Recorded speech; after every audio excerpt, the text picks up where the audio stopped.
Good morning dear students, welcome to DNA commerce. कसे आहात? I hope मजेत असाल आणि अकाउंटन्सी एन्जॉय करत असाल फक्त DNA कॉमर्ससोबत. तर विद्यार्थी मित्रांनो, सेकंड इयर BComमध्ये शिकत असाल तर अकाउंटन्सीसाठी एक महत्त्वाचा प्लॅटफॉर्म म्हणजे फक्त DNA कॉमर्स. चॅनलला कनेक्ट करा आणि पूर्ण अकाउंटन्सी शिका अगदी फ्रीमध्ये. विद्यार्थी मित्रांनो, सेमिस्टर 4मध्ये होल्डिंग कंपनी हा टॉपिक आपला सुरू झालेला आहे आणि या टॉपिकचे प्रॉब्लेम आपले सुरू आहे. आजच्या लेक्चरला देखील एक नवीन प्रॉब्लेमची प्रॅक्टिस या ठिकाणी आपण करणार आहोत. विद्यार्थी मित्रांनो, जर तुम्ही आपल्या चॅनलला नवीन आलेला असाल तर आपल्या व्हिडिओला लाईक करत चला, आपल्या चॅनलला सबस्क्राईब करायला विसरू नका आणि जास्तीत जास्त शेअर करा. विद्यार्थी मित्रांनो, आत्तापर्यंत आपण असे प्रॉब्लेम घेतले की ज्याच्यामध्ये होल्डिंग कंपनीने क्लोजिंग डेटला, वर्षाच्या शेवटी इयर एंडला शेअर्स खरेदी केले, तसे पण प्रॉब्लेम आपण घेतले. आपण काही प्रॉब्लेम असे घेतले की ज्यामध्ये होल्डिंग कंपनीने सबसिडरी कंपनीचे शेअर्स इयरच्या मिडमध्ये कुठेतरी ऑक्टोबरमध्ये जुलैमध्ये कधीतरी खरेदी केले. मग त्याच्यामध्ये दोन पार्ट डिवाईड झाले, कॅपिटल प्रॉफिट आणि रेव्हेन्यू प्रॉफिट. तो पण प्रॉब्लेम आपण घेतले. आणि आजच्या लेक्चरला विद्यार्थ्यांची डिमांड होती की सर, ओपनिंग डेटला जर शेअर्स परचेस केले तर कसं सोडवायचं, तर ते प्रॉब्लेमसुद्धा आज आपण घेणार आहोत. तर आजचा एक प्रॉब्लेम अतिशय महत्त्वाचा आहे, तिसऱ्या प्रकारचा प्रॉब्लेम. तर असा पण प्रॉब्लेम परीक्षेमध्ये येऊ शकतो. व्हिडिओ शेवटपर्यंत बघा आणि समजून घ्या की टेक्निक तीच आहे, फक्त समजलं पाहिजे कॅपिटल प्रॉफिट किती, रेव्हेन्यू प्रॉफिट किती. तर प्रॉब्लेम बघा, the balance sheet of two companies A limited and C limited. A limited आणि C लिमिटेड नावाची कंपनी आहे. A limited acquire 40,000 equity shares of C limited. A कंपनीने C कंपनीचे 40,000 shares खरेदी केले. याचा अर्थ A कंपनी झालेली आहे होल्डिंग आणि C झालेली आहे सबसिडरी. त्याच्यानंतर बिल्स रिसिवेबलमध्ये 3,000 रुपये बिल आहे जो C कडून ॲक्सेप्ट झालेला आहे. तर इंटर कंपनी ओविंगचे ॲडजस्टमेंट असतात. बिल्स रिसिवेबलमधून 3,000 वजा करा आणि बिल्स पेबलमधून पण वजा करा. त्याच्यानंतर डेटर्सवर पण इंटर कंपनी ॲडजस्टमेंट आहे. 10,000 रुपये ड्यू आहे C कंपनीकडून. तर 10,000 रुपये डेटर्समधून पण वजा करायचे आणि 10,000 क्रेडिटर्समधून पण वजा करायचे. इंटर कंपनी आपण दोन्ही ठिकाणी वजा करत असतो. तर या दोन्ही पण इंटर कंपनीचे ॲडजस्टमेंट आणि स्टॉकचे ॲडजस्टमेंट म्हणजे अनरिअलाइज प्रॉफिट आपल्याला सोडवावा असतो. 25% प्रॉफिट इनवॉइस प्राईसने सप्लाय झालेला आहे. तर एवढे प्रॉब्लेम, या सगळ्या ॲडजस्टमेंट आत्तापर्यंत आपण शिकलेलो आहोत. फक्त व्यवस्थित लक्ष द्या. A लिमिटेडने 40,000 शेअर्स खरेदी केले आणि कधी खरेदी केले त्याची डेट दिली 1 एप्रिल 2024. अंडरलाईन करून ठेवा. डेट ऑफ परचेस खूप महत्त्वाची असते, कारण त्याच्यावरूनच ठरतं कॅपिटल प्रॉफिट आणि रेव्हेन्यू प्रॉफिट कसा सोडवायचा आहे. तर आपण पहिला वर्किंग नोट सोडूया आणि वर्किंग नोटमध्ये आपण रेशो कॅल्क्युलेट करूया. विद्यार्थी मित्रांनो, तर रेशो आपल्याला कॅल्क्युलेट करायचे आहे. हेडिंग द्या वर्किंग नोट्स. Working notes. आणि वर्किंग नोट्समध्ये आपण पहिल्यांदा कॅल्क्युलेट करूया टाईम रेशो. टाईम रेशो विद्यार्थी मित्रांनो आपल्याला कॅल्क्युलेट करायचा आहे. तर टाईम रेशो कॅल्क्युलेट करण्यासाठी तुम्हाला माहिती आहे, टाईम रेशोमध्ये आपण 3 डेट घेत असतो. एक ओपनिंग डेट, क्लोजिंग डेट आणि डेट ऑफ परचेस. तर क्लोजिंग डेट आहे, वर्ष संपलेला आहे 31 मार्च 2025ला. तर 31 मार्च 2025ला इयर एंड होत असेल तर ओपनिंग डेट काय असेल? 1/4/2024. ओपनिंग डेट लिहा, त्याच्यासमोर क्लोजिंग डेट लिहा 31/3/2025 आणि या दोन्ही डेटच्या मध्ये डेट ऑफ परचेस लिहा. आणि डेट ऑफ परचेस आहे 1 एप्रिल 2024. मग डेट ऑफ परचेस लिहा 1/4/2024. आता एक लक्ष द्या विद्यार्थी मित्रांनो, ओपनिंग डेटपासून डेट ऑफ परचेसपर्यंत कॅपिटल प्रॉफिट आणि डेट ऑफ परचेसपासून क्लोजिंग डेटपर्यंत रेव्हेन्यू प्रॉफिट असतो. मग इथून इथपर्यंत डेट ऑफ परचेसपर्यंत हा आहे कॅपिटल प्रॉफिट आणि डेट ऑफ परचेसपासून क्लोजिंग डेटपर्यंत हा असतो रेव्हेन्यू प्रॉफिट. तर लक्ष द्या, डेट ऑफ परचेस जी आहे ती 1 एप्रिल म्हणजे पहिल्याच दिवशी शेअर खरेदी केले ओपनिंग डेटला. आपण क्लोजिंग डेटला खरेदी केलेले शेअर शिकलो, आपण मध्ये शेअर्स खरेदी केले ते पण शिकलो. आज आपण नवीन शिकतोय, पहिल्याच दिवशी शेअर खरेदी केले. पहिल्याच दिवशी शेअर जर खरेदी केलेले असतील विद्यार्थी मित्रांनो, तर 1 एप्रिल ते 1 एप्रिल 0 म्हणजे कॅपिटल प्रॉफिट येणार नाही. म्हणजे पूर्णच्या पूर्ण 1 एप्रिल ते 31 मार्च 12 महिने काय असेल? रेव्हेन्यू प्रॉफिट असेल. मग टाईम रेशो काय आहे? तर टाईम रेशो येणारच नाही, कारण पूर्णच्या पूर्ण वर्ष फक्त रेव्हेन्यू प्रॉफिट आपण घेणार. बघा, शेवटच्या दिवशी खरेदी केले तर आपण पूर्णच्या पूर्ण वर्ष कॅपिटल प्रॉफिट घेत होतो. आता पहिल्याच दिवशी खरेदी केले तर पूर्णच्या पूर्ण वर्ष रेव्हेन्यू प्रॉफिट घ्या आणि टाईम रेशो आपण फक्त क्लोजिंग बॅलन्ससाठी रेकॉर्ड लिहित असतो. म्हणजे आता जेव्हा क्लोजिंग बॅलन्स तुम्ही रेकॉर्ड करणार तर ते फक्त रेव्हेन्यू प्रॉफिटमध्ये रेकॉर्ड होतील, कारण 12 महिने रेव्हेन्यू प्रॉफिट आहे. क्लोजिंग बॅलन्स कॅपिटल प्रॉफिटमध्ये रेकॉर्ड होणार नाही. म्हणजे असा प्रॉब्लेम जर आला, पहिल्याच दिवशी शेअर खरेदी केले तर त्या प्रॉब्लेममध्ये क्लोजिंग बॅलन्स, ओपनिंग बॅलन्स तर आपण फक्त कॅपिटल प्रॉफिटमध्ये लिहितो, परंतु क्लोजिंग बॅलन्स फक्त रेव्हेन्यू प्रॉफिटमध्येच रेकॉर्ड करा. क्लोजिंग बॅलन्स कॅपिटल प्रॉफिटमध्ये जाणार नाही. का? कारण पूर्ण 12 महिने रेव्हेन्यू प्रॉफिटचा टाईम आहे. तर या पद्धतीने मग आपण रेव्हेन्यू प्रॉफिटमध्ये सगळे क्लोजिंग बॅलन्स सोडवणार. आता आपण रेशो कॅल्क्युलेट करूया, सबसिडरी कंपनीचे शेअर्स कॅल्क्युलेट करू आणि रेशो काढू होल्डिंग आणि मायनॉरिटी. मग आपण पुढच्या ओळीवर लिहू total shares of subsidiary company कोण आहे? C limited. मग सी लिमिटेडचे शेअर्स काढा. त्याची सिंपल लॉजिक आहे, सी लिमिटेडचा कॅपिटल बघायचं आणि त्याला त्याच्या फेस व्हॅल्यूने डिवाइड करायचं. मग सी लिमिटेडचं कॅपिटल आहे 5 लाख, त्याला फेस व्हॅल्यू ₹10 शेअर आहे. डिवाइड करा, कॅल्क्युलेटरवर करा, उत्तर येणार 50,000. मग सी लिमिटेडचे शेअर्स आपल्याला मिळाले 50,000 शेअर. पुढच्या ओळीवर लिहा 50,000 शेअर्स आणि हे शेअर्स 2 पार्टमध्ये डिवाइड करा. एक होल्डिंग कंपनी आहे ए लिमिटेड आणि एक मायनॉरिटी. मग होल्डिंगने किती शेअर्स खरेदी केले आपल्याला दिलेलं असतं बघा. होल्डिंगने खरेदी केले 40,000 शेअर्स. मग होल्डिंगच्या खाली लिहा 40,000. मग 50,000 पैकी 40,000 जर होल्डिंगने खरेदी केले तर शिल्लक राहिले किती? 10,000. ते मायनॉरिटीने खरेदी केले. मग 0 कट करा, इथून 4 0 कट होतील. मग 40,000मधून समजा हे 4 0 कट, हे 4 0 कट, किती आलं उत्तर? 4:1. म्हणजे रेशो आला 4:1. तर या पद्धतीने विद्यार्थी मित्रांनो आपण सोडू शकतो. 4च्या 0 कट करून आपण ते सोडून दाखवलेलं आहे. तर 4:1 हा रेशो आला. हा रेशो आहे होल्डिंगचा आणि मायनॉरिटीचा. आणि टाईम रेशो येणार नाही, कारण पूर्णच्या पूर्ण टाईम रेव्हेन्यू प्रॉफिट आहे. याचा अर्थ जेव्हा पूर्णच्या पूर्ण कॅपिटल प्रॉफिट असेल, तर आपण क्लोजिंग बॅलन्स फक्त कॅपिटल प्रॉफिटमध्ये लिहितो. त्यावेळेस रेव्हेन्यू प्रॉफिट आपण बनवत नाही. सुरुवातीलाच असे प्रॉब्लेम शिकलो. पूर्णच्या पूर्ण टाईम पिरियड रेव्हेन्यू प्रॉफिट असेल तर क्लोजिंग बॅलन्स फक्त रेव्हेन्यू प्रॉफिटमध्ये लिहा, कॅपिटल प्रॉफिटमध्ये लिहू नका. आणि काही भाग कॅपिटल प्रॉफिट आणि काही भाग रेव्हेन्यू प्रॉफिट असेल तर क्लोजिंग बॅलन्स कॅपिटल प्रॉफिटमध्ये पण आणि रेव्हेन्यू प्रॉफिटमध्ये पण. म्हणजे या 3 प्रकारचे प्रॉब्लेम तयार होतात. आता पूर्ण वर्ष रेव्हेन्यू प्रॉफिट आहे म्हणून क्लोजिंग बॅलन्स फक्त रेव्हेन्यू प्रॉफिट. तर पहिली वर्किंग नोट, तो बरेच विद्यार्थी म्हणतात सर पूर्ण वर्ष रेव्हेन्यू प्रॉफिट आहे मग कॅपिटल प्रॉफिट बनवायची गरज नाही. अशी चूक अजिबात करू नका. कॅपिटल प्रॉफिट आपल्याला कंपल्सरी बनवावंच लागतो. का? कारण कॅपिटल प्रॉफिटमध्ये आपल्याला ओपनिंग बॅलन्सेस लिहावे लागतात. कारण ओपनिंग बॅलन्सेस रेव्हेन्यू प्रॉफिटमध्ये कधीच लिहित नाही आपण. मग ओपनिंग बॅलन्स लिहिण्यासाठी आपल्याला कॅपिटल प्रॉफिट बनवावाच लागतो. मग इकडे पहिली note, working note number 1, capital profit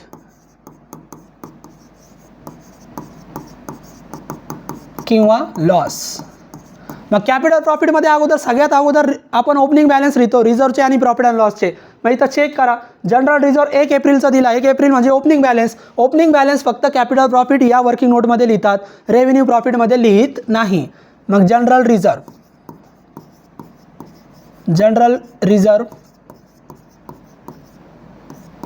1/4/2024 आणि पूर्णच्या पूर्ण लिहायचं, त्याला काय रेशो वगैरे वापरायचं नाही. मग जनरल रिझर्व फक्त सबसिडरी कंपनीचे लिहित असतो आपण.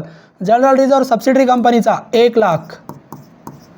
त्याच्यानंतर इथं प्रॉफिट पण दिला 1 एप्रिलचा. मग प्रॉफिट याच्यात ॲड करा, लायबिलिटीचे प्रॉफिट वगैरे आपण सगळे ॲड करत असतो. प्रॉफिट अँड लॉस 1/4/2024 आणि तो पण पूर्णच्या पूर्ण ॲड करून टाकायचा. प्रॉफिट अँड लॉस 1 एप्रिलचा आहे 30,000. मग 2 ओपनिंग बॅलन्स आले, दोन्ही पण लिहिले. आता क्लोजिंग बॅलन्स इथं येणार नाही. का? कारण पूर्णच्या पूर्ण रेव्हेन्यू प्रॉफिट आहे. याचा अर्थ क्लोजिंग बॅलन्स फक्त रेव्हेन्यू प्रॉफिटमध्ये जाणार. समजा काही भाग कॅपिटल प्रॉफिट आणि काही भाग रेव्हेन्यू प्रॉफिट असता तर आपण क्लोजिंग बॅलन्सचा काही भाग टाईम रेशोनुसार कॅपिटल प्रॉफिटमध्ये लिहिला असता. परंतु आता लिहिण्याची गरज नाही, कारण पूर्ण रेव्हेन्यू प्रॉफिट आहे. मग पूर्ण रेव्हेन्यू प्रॉफिट असेल तर लक्षात घ्या, नोट डाऊन करून ठेवा, ज्या वेळेस पूर्ण वर्ष रेव्हेन्यू प्रॉफिट असेल त्यावेळेस ओपनिंग बॅलन्स फक्त कॅपिटल प्रॉफिटमध्ये लिहायचे आणि क्लोजिंग बॅलन्स फक्त रेव्हेन्यू प्रॉफिटमध्ये लिहायचे. बस संपलं. मग याच्यामध्ये फक्त ओपनिंग बॅलन्स येणार, बाकी काहीच नाही. टोटल करून टाका 1,30,000. मग टोटल किती आली 1,30,000. पॉझिटिव्ह उत्तर आलं म्हणजे याला नाव द्या कॅपिटल प्रॉफिट. आता 1,30,000 पुढच्या ओळीवर लिहा 1,30,000 आणि ते होल्डिंग आणि मायनॉरिटीमध्ये डिस्ट्रीब्यूट करा. मग होल्डिंग आहे ए लिमिटेड आणि मायनॉरिटी यांचा रेशो आपण कॅल्क्युलेट केलेला आहे. रेशो आहे 4:1. नेहमी याच रेशोने डिस्ट्रीब्यूट करा 4 आणि 1. मग 1,30,000चे 5 भाग करायचे. मग 1,30,000ला टोटल रेशो 4 आणि 1 किती 5. मग 5ने डिवाइड करा. एक शेअर येतो 26,000चा. मग मायनॉरिटीचा एकच शेअर आहे मग त्याला द्या 26,000 आणि याचे 4 शेअर आहे मग 26,000 गुणिले 4 1,04,000. या पद्धतीने आपण कॅपिटल प्रॉफिट सोडवला. रेव्हेन्यू प्रॉफिट कॅपिटल प्रॉफिटमध्ये फक्त ओपनिंग बॅलन्स आले. आता दुसरी working note revenue profit. Working note number 2 revenue profit oblique loss. तर मी तुम्हाला शिकवलेलं आहे रेव्हेन्यू प्रॉफिटमध्ये समजा तुमच्याकडे पूर्ण वर्ष पहिल्याच दिवशी शेअर खरेदी केले आणि पूर्ण वर्ष रेव्हेन्यू प्रॉफिट येत असेल तर अशा सिच्युएशनमध्ये क्लोजिंग बॅलन्स फक्त रेव्हेन्यू प्रॉफिटमध्ये लिहायचे ते पण पूर्ण. मग क्लोजिंग बॅलन्स फक्त रेव्हेन्यू प्रॉफिटमध्ये लिहा. आपण ओपनिंग बॅलन्स कॅपिटल प्रॉफिटमध्ये लिहिणार आणि क्लोजिंग रेव्हेन्यूमध्ये लिहिणार. मग क्लोजिंग बॅलन्स फक्त एकच आलेला आहे प्रॉफिट फॉर द इयर. मग लिहा closing balance profit for the year कंसामध्ये 2024-25. आता तो क्लोजिंग बॅलन्स आहे 40,000. आता एक लक्ष द्या ओपनिंग बॅलन्ससुद्धा बॅलन्स शीटमध्ये आहे क्लोजिंग बॅलन्ससुद्धा बॅलन्स शीटमध्ये आहे. मग जेव्हा ओपनिंग आणि क्लोजिंग दोन्ही बॅलन्स शीटमध्ये असतील तर क्लोजिंग बॅलन्स आहे तसाच रेकॉर्ड करा. किती 40,000. त्याच्यामध्ये चेंज होणार नाही. आणि कधी चेंज होणार समजा याचा ओपनिंग बॅलन्स प्रॉफिटचा इथं जो 30,000 दिला तो इथं जर दिला असता तर आपल्या क्लोजिंग बॅलन्समध्ये चेंज झाला असता. काय चेंज झाला असता समजा इथं ॲडजस्टमेंटमध्ये प्रॉफिटचा बॅलन्स प्रॉफिटच दिला असता तर लेस केला असता आणि ओपनिंग बॅलन्स प्रॉफिटऐवजी लॉस दिला असता तर आपण तो क्लोजिंगमध्ये ॲड केला असता. तर या पद्धतीने आता आपण डायरेक्ट 40,000 लिहा चेंज होणार नाही. या व्यतिरिक्त अजून कोणताच क्लोजिंग बॅलन्स नाही एकच क्लोजिंग बॅलन्स आला मग यालाच नाव द्या रेव्हेन्यू प्रॉफिट. मग पुढच्या ओळीवर रेव्हेन्यू प्रॉफिट किती आला 40,000. मग रेव्हेन्यू प्रॉफिट 40,000 आला तो होल्डिंग आणि मायनॉरिटीमध्ये डिस्ट्रीब्यूट करा. होल्डिंग ए लिमिटेड आणि मायनॉरिटी त्यांचा रेशो आहे 4:1 4 आणि 1. मग 40,000 भागिले 4 आणि 1 टोटल रेशो होतो 5. 8,000चा एक शेअर येतो मायनॉरिटीचा एकच शेअर आहे त्याला द्या 8,000 आणि 8,000 गुणिले 4 8×4 32. होल्डिंग कंपनीला जाणार 32,000. तर या पद्धतीने रेव्हेन्यू प्रॉफिटसुद्धा झाला. तिसरी वर्किंग नोट मायनॉरिटी इंटरेस्ट. तर मायनॉरिटी इंटरेस्ट सोडवणं खूप सोपं आहे. मायनॉरिटी इंटरेस्ट आपल्याला सोडवायचा असेल तर सगळ्यात अगोदर मायनॉरिटीचे शेअर्स घ्या. मग मायनॉरिटीचे शेअर्स घ्या. Shares purchase by minority. Shares purchase by minority आणि मायनॉरिटीने किती शेअर्स खरेदी केले हे आपण रेशोमध्ये कॅल्क्युलेट केलेलं आहे. मग 40,000 होल्डिंगने खरेदी केले आणि मायनॉरिटीने 10,000 खरेदी केले. मग मायनॉरिटीचे 10,000 शेअर्स आहे कंसामध्ये लिहा 10,000 शेअर्स गुणिले प्रत्येक शेअरची फेस व्हॅल्यू किती 10 रुपये. मग 10,000 गुणिले 10,000 केलं तर उत्तर येतं 1,00,000. कॅल्क्युलेटरवर करा तुम्ही. उत्तर किती आलं 1,00,000. आता याच्यामध्ये फक्त आपण काय करतो होल्डिंग मायनॉरिटीचा शेअर कॅपिटल प्रॉफिट आणि रेव्हेन्यू प्रॉफिट या दोन वर्किंग नोटमधला मायनॉरिटीचा शेअर इथं ट्रान्सफर करतो. वर्किंग नोट प्रॉफिटचे असतील तर आपण ॲड करणार. वर्किंग नोट लॉसचे असतील तर आपण लेस करणार. मग कॅपिटल प्रॉफिट उत्तर काय आलेलं आहे प्रॉफिटच्या वर्किंग नोट आहे. मग मायनॉरिटीचा शेअर मी सर्कल करतो 26,000. मग मायनॉरिटीचा शेअर जाणार इकडे मायनॉरिटीमध्ये. Add minority shares in capital profit. Capital प्रॉफिटमध्ये मायनॉरिटीचा शेअर जो होता तो इकडे ॲड करा. मग मायनॉरिटीचा शेअर किती होता कॅपिटल प्रॉफिटमध्ये 26,000. मग 26,000 ॲड करा. जसा कॅपिटल प्रॉफिटमधला मायनॉरिटीचा शेअर गेला तसाच रेव्हेन्यू प्रॉफिटचा पण मायनॉरिटीचा शेअर याला पण सर्कल करतो. आणि हा वर्किंग नोट प्रॉफिटची म्हणून हा काय होणार, ॲड होणार. मग ॲड मायनॉरिटी शेअर्स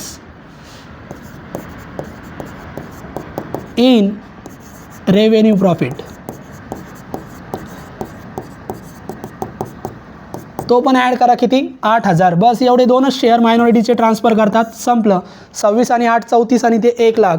मग 1,34,000 याला नाव द्या मायनॉरिटी इंटरेस्ट. मग मायनॉरिटी इंटरेस्ट आपण सोडवलं 1,34,000. तर विद्यार्थी मित्रांनो, मायनॉरिटी इंटरेस्टमध्ये फक्त मायनॉरिटीचे शेअर्स घ्या आणि कॅपिटल प्रॉफिट आणि रेव्हेन्यू प्रॉफिटमधला मायनॉरिटीचा शेअर इथं ट्रान्सफर करा. वर्किंग नोट प्रॉफिटचे असतील तर दोन्ही शेअर ॲड करायचे, वर्किंग नोट लॉसचे असतील तर दोन्ही शेअर मायनॉरिटीचे लेस करायचे. तर शक्यतो प्रॉफिटच्याच वर्किंग नोट असतात म्हणून ह्या ॲड होतात. चौथी working note, cost of control. Cost of control आणि कॉस्ट ऑफ कंट्रोलचा पहिल्या 2 स्टेप फिक्स आहे. याच्यामध्ये पहिले घेतात, अगोदर आपण घेणार cost of shares purchase by holding company. मग cost of shares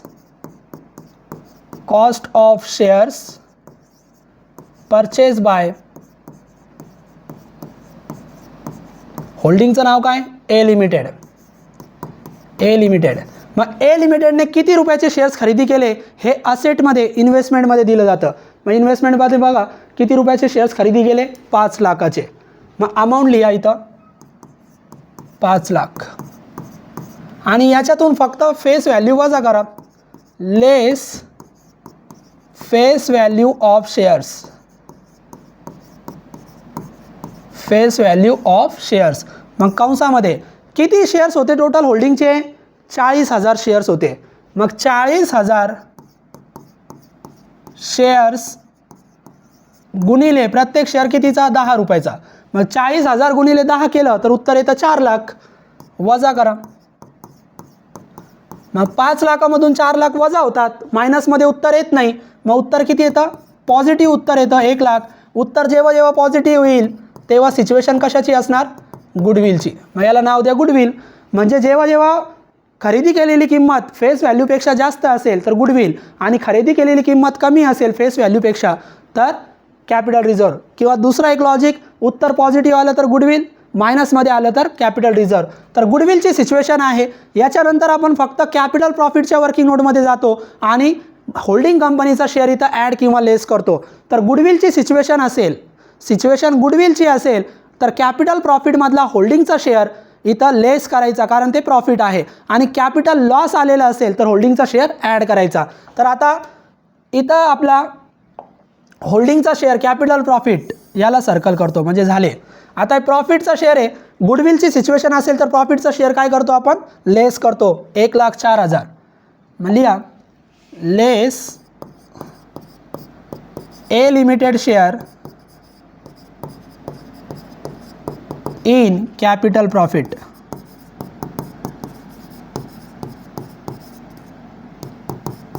A limited share in capital profit. होल्डिंगचा शेअर फक्त कॅपिटल प्रॉफिटची वर्किंग नोट बघायची. प्रॉफिटचा शेअर आहे, प्रॉफिटची वर्किंग नोट असेल तर होल्डिंग कंपनीचा शेअर लेस करा, कारण गुडविल आलेला आहे. मग गुडविल आलेला असेल तर प्रॉफिटचा शेअर होल्डिंग कंपनीचा नेहमी लेस करा 1,04,000. 1,04,000. आणि समजा कॅपिटल प्रॉफिटऐवजी कॅपिटल लॉस असता तर आपण ॲड केलं असतं या पद्धतीने. आता उत्तर खूप इंटरेस्टिंग आहे बघा. गुडविल 1 लाख होतं, परंतु 1 लाखामधून 1,04,000 वजा करायचे. आता 1,04,000 जर वजा केले तर उत्तर कंसामध्ये लिहायचं मायनस, किंवा कंसामध्ये लिहा उत्तर किती येतं 4,000. आणि हा निगेटिव्ह उत्तर आला, निगेटिव्ह मायनसमध्ये उत्तर आला. आणि जेव्हा जेव्हा मायनसमध्ये उत्तर येईल, सिच्युएशन गुडविलची होती आणि सिच्युएशन आता गुडविलच्या नंतर उत्तर जर मायनसमध्ये आला, निगेटिव्ह आला, तर सिच्युएशन गुडविलची राहणार नाही, सिच्युएशन बदलली, आन्सर काय येणार कॅपिटल रिझर्व्ह. म्हणजे आता गुडविल नाही तर काय कॅपिटल रिझर्व्ह. कारण गुडविलची अमाऊंट कमी होती आणि वजा करणारी अमाऊंट जास्त होती, तर शिल्लक राहिलेलं उत्तर मायनसमध्ये आलं तर कॅपिटल रिझर्व्ह. तर या पद्धतीने समजा इथं कॅपिटल रिझर्व्ह असतं आणि इथं तुम्ही हे केलं असतं तर येणारं उत्तर बदललं असतं, तर याला गुडविल म्हणलं असतं. म्हणजे सिच्युएशन चेंज होणार आहे, ती सिच्युएशन राहणार नाही, कारण वरची संख्या लहान आहे आणि वजा करणारी संख्या आपली मोठी आहे. तर या पद्धतीने लक्षात घ्या. गुडविल आपण चालू होतं पण अचानक बघा कसं बदललं. तर गुडविल 1 लाख होतं आणि वजा करायची होते 1,04,000. तर 1 लाखमधून 1,04,000 वजा होत नाही. वजा केले तर सिच्युएशन बदलणार मायनसमध्ये म्हणजे कॅपिटल रिझर्व. उत्तर काय आलं? Capital reserve. आता फक्त चेक करा जुन्या बॅलन्स शीटमध्ये गुडविल दिलं का. जुन्या बॅलन्स शीटमध्ये गुडविल जर दिलेलं असेल तर होल्डिंग आणि सबसिडी दोघांचा गुडविल घ्यायचा आणि इथं काय करायचा. इथं सिच्युएशन जर गुडविलची असती तर बॅलन्स शीटचा गुडविल ॲड करायचा. पण सिच्युएशन जर कॅपिटल रिझर्वची असेल तर बॅलन्स शीटचा गुडविल इथं लेस करायचा. मग तिथं जर गुडविल असेल तर आता आपण गुडविल लेस करणार पण इथं काही गुडविल दिलेला नाही. मग हाच आपला फायनल उत्तर. उत्तर किती आलं? 4,000 कॅपिटल रिझर्व. तर रिझर्वमध्ये उत्तर आलेलं आहे कॅपिटल रिझर्व 4,000. आता पुढची working note 5 number. Unrealised profit. Unrealised प्रॉफिटची वर्किंग नोट ही कंपल्सरी नाही. जेव्हा जेव्हा स्टॉकची ॲडजस्टमेंट येणार तेव्हा ही वर्किंग नोट सोडवायची. आणि ही वर्किंग नोट सोडवायची असेल तर अगोदर फॉर्म्युला तयार करा.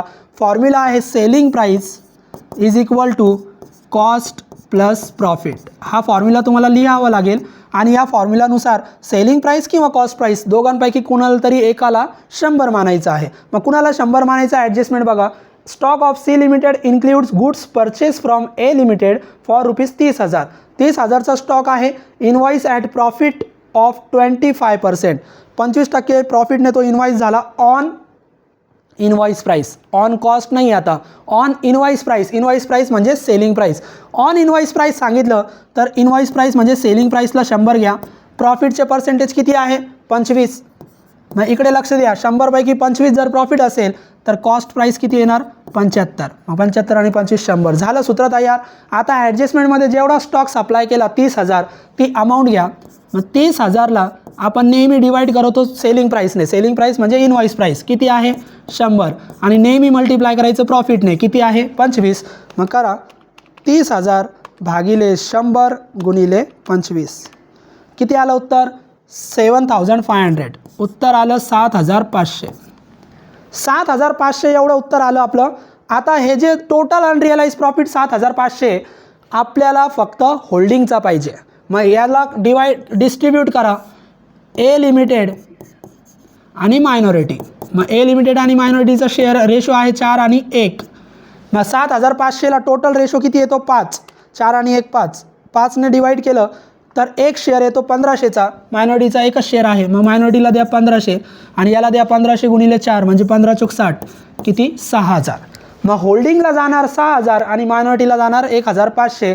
आपण अनरिअलाइज प्रॉफिट फक्त होल्डिंगचा घेतो. याला सर्कल करून ठेवतो मी. फक्त कुणाचा घेतो आपण? होल्डिंगचा. मायनॉरिटीचा आपण विचारात घेत नाही. तर या पद्धतीने अनरिअलाइज प्रॉफिट तुम्ही कॅल्क्युलेट करू शकतात. आणि लास्ट शेवटची वर्किंग नोट विद्यार्थी मित्रांनो, शेवटची वर्किंग नोट सोडवायची प्रॉफिट अँड लॉस. 6वी वर्किंग नोट ही तास सोडून टाकायची म्हणजे तुम्हाला बॅलन्स शीटला अडचण येत नाही.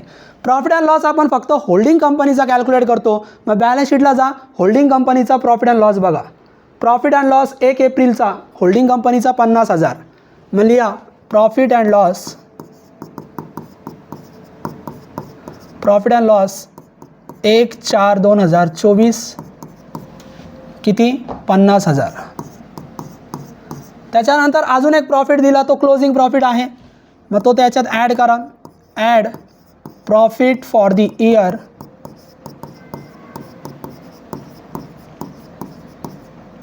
(2024-25) आणि तो प्रॉफिट फक्त होल्डिंगचा घ्यायचा. किती आहे?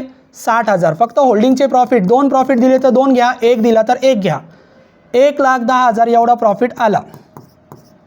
किती प्रॉफिट आला? 1,10,000. आता काय करायचं? रेव्हेन्यू प्रॉफिटच्या वर्किंग नोटमध्ये जायचं आणि होल्डिंग कंपनीचा शेअर बघायचं.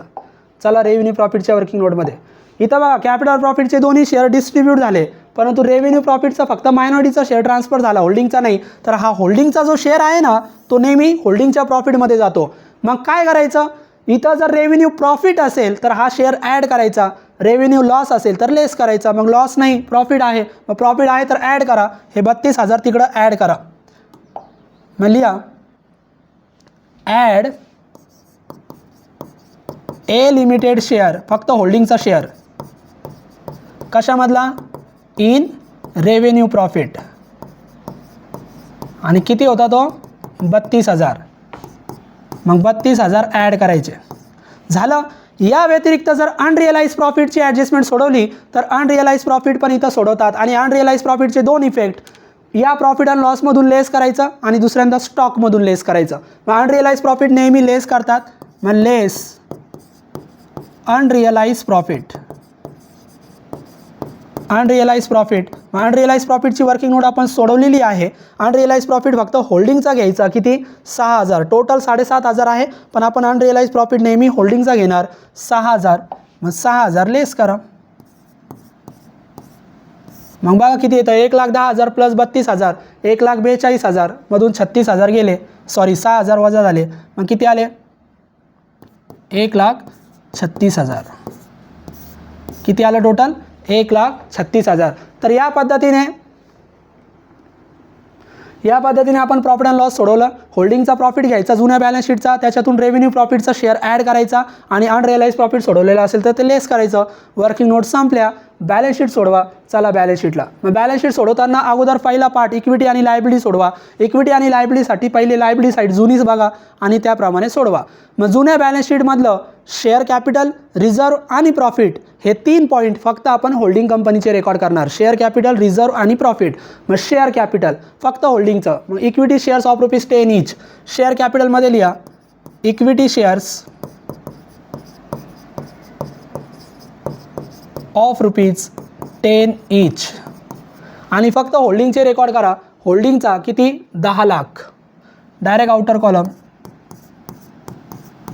10 लाख. शेअर कॅपिटल नंतर general reserve, reserve surplus, reserve आणि प्रॉफिट अँड लॉस सगळे रिझर्व अँड सरप्लसमध्ये लिहितात. मग number 1 general reserve.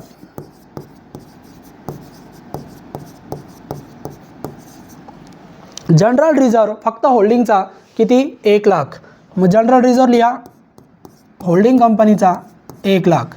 General reserve नंतर प्रॉफिट अँड लॉस 2 नंबर, तो पण रिझर्व अँड सरप्लसमध्येच लिहायचा. प्रॉफिट अँड लॉस, फक्त प्रॉफिट अँड लॉस तो लिहू नका, आपण वर्किंग नोट सोडवलेली आहे. वर्किंग नोट नंबर 6 आणि फायनल प्रॉफिट अँड लॉस लिहा 1,36,000. मग इकडे या profit and loss working note number 6 1,36,000. Profit and loss working note number 6 1,36,000. त्याच्यानंतर विद्यार्थी मित्रांनो एक लक्षात घ्या, आपल्या चौथ्या वर्किंग नोटचं उत्तर कॉस्ट ऑफ कंट्रोलचं गुडविल नाही आलं. गुडविल आत्तापर्यंत गुडविल येत होतं, गुडविल आलं तर आपण असेटला लिहितो, परंतु उत्तर आपलं कॅपिटल रिझर्व आलं. जेव्हा जेव्हा आपलं कॉस्ट ऑफ कंट्रोलचं आन्सर कॅपिटल रिझर्व येणार तेव्हा फक्त आणि फक्त लायबिलिटी साईडला रेकॉर्ड करायचं. गुडविल आलं तर असेटला, पण कॅपिटल रिझर्व आलं तर लायबिलिटी साईडला. मग लायबिलिटी साईडला लिहा 4,000. मग लायबिलिटी साईडला या, लायबिलिटी साईडला इथंच लिहायचं रिझर्वमध्ये 3 number capital reserve, capital reserve. आणि याला वर्किंग नोट नंबर 4 आणि आन्सर आहे 4,000. तो तिकडं मायनसमध्ये दाखवला, इकडं नाही मायनसमध्ये दाखवायचा, तो फक्त आन्सर समजण्यासाठी दाखवला होता. मग capital reserve working note number 4,000. जेव्हा जेव्हा कॉस्ट ऑफ कंट्रोलचं उत्तर कॅपिटल रिझर्व येणार, रिझर्व अँड सरप्लसमध्ये लिहा कॅपिटल रिझर्व. आणि जर कॉस्ट ऑफ कंट्रोलचं उत्तर गुडविल आलं तर असेटमध्ये, इनटँजिबल असेटमध्ये लिहायचं गुडविल. आता त्याच्यानंतर मायनॉरिटी इंटरेस्ट ते पण सोडवलं आपण. Minority interest working note number 3. मग इकडे या वर्किंग नोट नंबर 3 मध्ये फक्त मायनॉरिटी इंटरेस्टचा आन्सर लिहा. मग हे 4,000 पण आपले झाले. Minority interest 1,34,000. हे डायरेक्ट लायबिलिटीला वर्किंग नोट नंबर 3 1,34,000. मग minority interest working note number 3 1,34,000. त्याच्यानंतर नॉन करंट लायबिलिटीमध्ये येतात डिबेंचर, लॉंग टर्म लोन वगैरे, पण शक्यतो ते दिले जात नाही. मग करंट लायबिलिटी कोणकोणत्या, creditors, bills payable, bank overdraft, tax provision. याच्यापैकी बिल्स पेबल, क्रेडिटर्स या कॉमन असतात. मग क्रेडिटर्स आणि बिल्स पेबल 2 आल्या. मग पहिले घ्या creditors, sundry creditors, sundry creditors. आणि शेअर कॅपिटल, रिझर्व आणि प्रॉफिट फक्त आपण होल्डिंगचे घ्यायचो. त्याच्यानंतर ज्या लायबिलिटीज असतात त्या दोन्ही कंपनीच्या घ्यायच्या, होल्डिंगच्या पण आणि सबसिडरीच्या पण. मग बघा सन्ड्री क्रेडिटर 70,000 आणि 50,000 दोन्ही कंपन्याचे आहे. आणि लिहा मग ए limited, C limited, A limited, C limited. मग ए लिमिटेडचं क्रेडिटर्स आहे 70,000, इनरला लिहा 70,000 आणि सी लिमिटेडचे आहे 50,000. टोटल करून इनरलाच लिहा. 70 आणि 50 1,20,000. इनरला का लिहिले? कारण त्याच्यावर ॲडजस्टमेंट आहे इंटरकंपनी ओविंग. डेटर्समधून 10,000 इंटरकंपनी ओविंग लेस करायचे आणि क्रेडिटर्समधून पण लेस करायचे. मग क्रेडिटर्समधून अगोदर लेस करा. लेस इंटर कंपनी ओविंग 10,000. मग 1,20,000 मधून 10,000 वजा होतील. आउटरला जाणार 1,10,000. जेवढे क्रेडिटर्समधून वजा केले तेवढे डेटर्समधून वजा करा. क्रेडिटर्स नंतर बिल्स पेबल. 2 नंबरची current liability bills payable. Bills payable. Bills payable सुद्धा दोन्ही कंपन्यांचे दिले तर दोन्ही कंपन्यांचे लिहा. A limited C limited.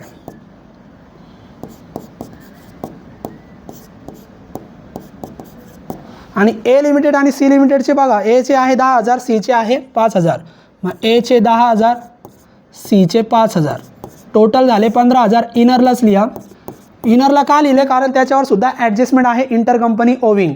Bills receivable. मग बिल्स रिसिवेबल आणि बिल्स पेबल इंटरकंपनी ओविंग असते किती? 3,000. मग 3,000 लेस करा. इंटरकंपनी ओविंग नेहमी लेस करतात. लेस इंटरकंपनी ओविंग 3,000 आणि आउटरला शिल्लक राहणार. 15मधून 12 गेले आउटरला शिल्लक. 15मधून 3 गेले आउटरला शिल्लक 12,000. झालं. बिल्स पेबल झालं. शेवटची लायबिलिटी होती. इथं लायबिलिटी संपल्या तर आपल्या नवीन बॅलन्स शीटच्या पण लायबिलिटी संपल्या. करून टाका टोटल.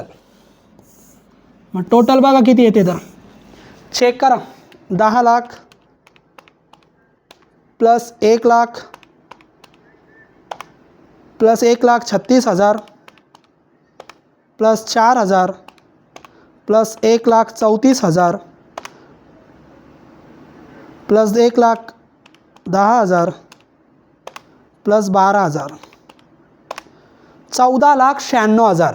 तर टोटल आलेली आहे 14,96,000. बॅलन्स शीटची टोटल आली 14,96,000 लायबिलिटी साईडची. आता असेट साईड. मग चला आता पहिले असेट साईड सोडूया. याला वरती घेऊ आपण. स्क्रीन ॲडजस्ट करून घेऊ.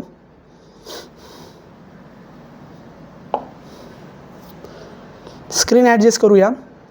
इक्विटी आणि लायबिलिटी पहिला पार्ट आपला झाला. आता असेट साईड सोडवण्यासाठी असेटचा पार्ट आपण सोडूया. व्हर्टिकल बॅलन्स शीट आहे म्हणून आपल्याला खालीवर बघावं लागतं इथं आणि खालीवर करावं लागेल त्याला. तर लायबिलिटी साईड पहिली झाल्यानंतर आता असेट साईड सोडूया. एकच मिनटं फक्त. तर या पद्धतीने विद्यार्थी मित्रांनो खूप सोपं आहे. फक्त टेक्निक समजून घेत चला आणि टेक्निक एकदा जमली की त्या पद्धतीने तुम्ही बॅलन्स शीट सहज सोडू शकतात. तर आता आपण सोडूया असेटचा पार्ट. तर असेटमध्ये 2च पार्ट आहे. तुम्ही बघू शकता. तुम्हाला माहीत झालेले आहे. मी भरपूर वेळेस सांगितले. असेटमध्ये 2 पार्ट कोणते? नॉन करंट असेट आणि current asset. Non current asset म्हणजे फिक्स असेट. मग 2 प्रकारचे फिक्स असेट असतात. टँजिबल आणि इनटँजिबल. मग ज्या टँजिबल आहे त्या टँजिबलमध्ये लिहा. इनटँजिबलमध्ये आपण गुडविल लिहितो. आता गुडविल पण नाही आहे. कॅपिटल रिझर्व्ह आलं होतं म्हणजे इनटँजिबल येणार नाही. मग बघा तिकडं बॅलन्स शीटच्या असेट साईडला बघायचं आणि ही असेट साईड तयार करायची. Land and building fix asset कोणती? टँजिबल. मग टँजिबलमध्ये पहिली लिहा land and building. Land and building दोन्ही कंपन्यांचे दिले तर दोन्ही कंपन्यांचे लिहायचे. मग पुढच्या वहीवर ए लिमिटेड आणि सी लिमिटेड. मग ए लिमिटेडचं बिल्डिंग आहे 2 लाख. इनरला लिहा 2 लाख आणि सी लिमिटेडचं आहे 1,50,000. ॲडजस्टमेंट नाही. डायरेक्ट टोटल आउटरला लिहा 3,50,000. त्याच्यानंतर दुसरी मशिनरी. मशिनरीसुद्धा फिक्स असेट आहे टँजिबल. मग टँजिबलमध्ये लिहा मशिनरी. मग ते पण दोन्ही कंपन्यांचे दिले. दोन्ही कंपन्यांचे लिहा. मशिनरी ए लिमिटेड आणि सी लिमिटेड. मग ए लिमिटेडची मशिनरी बघा 3 लाख. इनरला लिहा 3 लाख आणि सी लिमिटेडची मशिनरी आहे इनरला 3 लाख.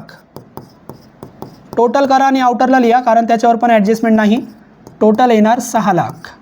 मशनरी नंतर स्टॉक आपली करंट असेट आहे, ती करंट असेटमध्ये जाणार. इन्व्हेस्टमेंट, होल्डिंग कंपनीची इन्व्हेस्टमेंट आपण कॉस्ट ऑफ कंट्रोलमध्ये वर्किंग नोटमध्ये घेतो, ती नवीन कॉन्सॉलिडेटेड बॅलन्स शीटमध्ये आपण घेत नाही, इन्व्हेस्टमेंट सोडून द्या.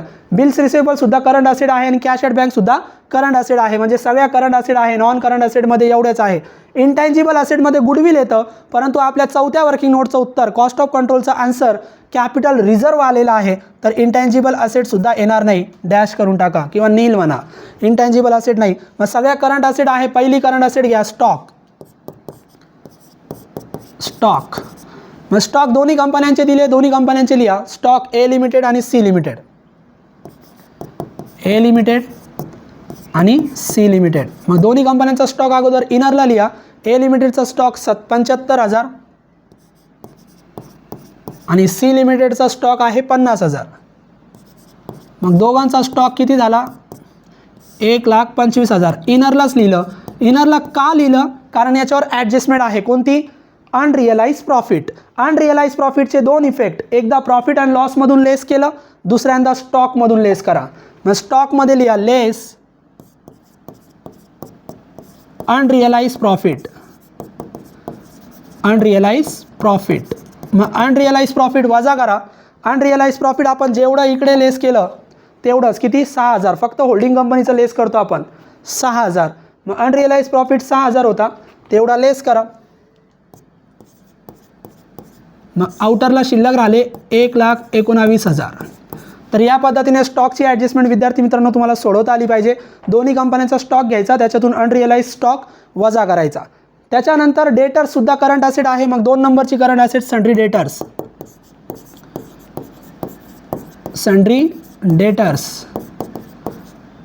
आणि दोघांचे डेटर्स दिले तर दोघांचे लिहा.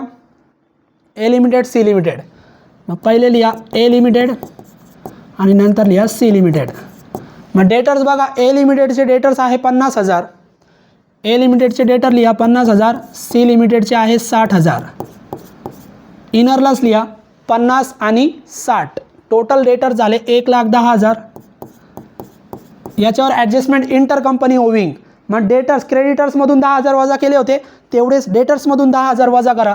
म्हणजे इंटर कंपनी ओविंग दोन्ही वेळेस आपण लेस करणार, एकदा क्रेडिटर्समधून एकदा डेटर्समधून. इंटर कंपनी ओविंग आणि किती वजा करायचे आहे? 10,000. आउटरला शिल्लक राहणार 1,00,000. तर या पद्धतीने इंटर कंपनी ओविंग तुम्ही सोडवा. इंटर कंपनी ओविंग तुम्हाला विद्यार्थी मित्रांनो सोडवता आली पाहिजे. जागा थोडी लागणार आहे म्हणून टोटल आपण थोडी अजून खाली घेऊ. डेटर झाल्यानंतर कोणती पुढची असेट? Bills receivable. ती सुद्धा करंट असेट आहे. मग 3 नंबरची करंट असेट बिल्स रिसिवेबल. आणि बिल्स रिसिवेबल सुद्धा दोन्ही कंपन्यांचे असतील तर दोन्ही कंपन्यांचे लिहा. A limited, C limited. A limited, C limited. A लिमिटेडचं bills receivable आहे 10,000 आणि सीचं आहे 5,000. मग एचं लिहा 10,000, सीचं आहे 5,000. इनरलाच टोटल लिहा 15,000. आता इनरलाच लिहिली का? कारण इंटर कंपनी ओविंग. मग इंटर कंपनी ओविंग आपण थोडी ॲडजस्ट करू जागा.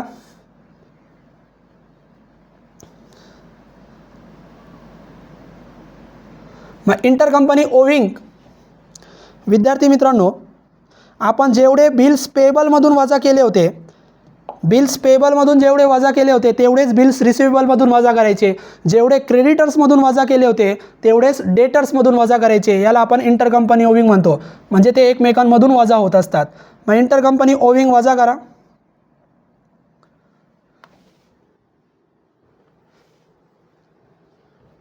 बिल्स रिसिवेबल लेस